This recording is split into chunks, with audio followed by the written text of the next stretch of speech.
So we've just arrived at the Curtin fig tree. This tree is about 500 years old, thereabouts. There's going to be a lot of information coming from the guide. Essentially, James Cameron came down here with a massive crew of people before the filming of the Avatar films to get some inspiration for what the Avatar film should consist of. So the massive tree observatory that you see when you're on the Avatar films, a lot of that comes from the fig tree kind of thing here. There's different types of fig trees out here. The one we're about to see is called a strangler fig tree.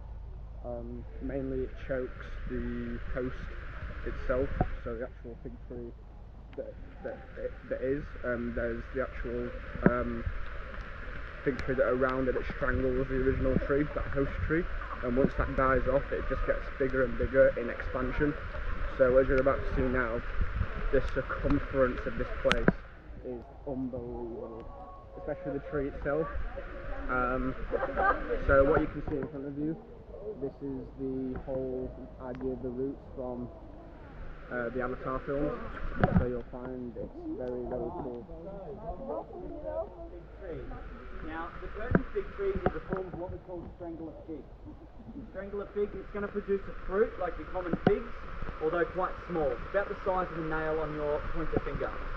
Now, birds, they love this fruit, so they'll be flying around up in the canopy of the trees, eating all the fruit and processing it.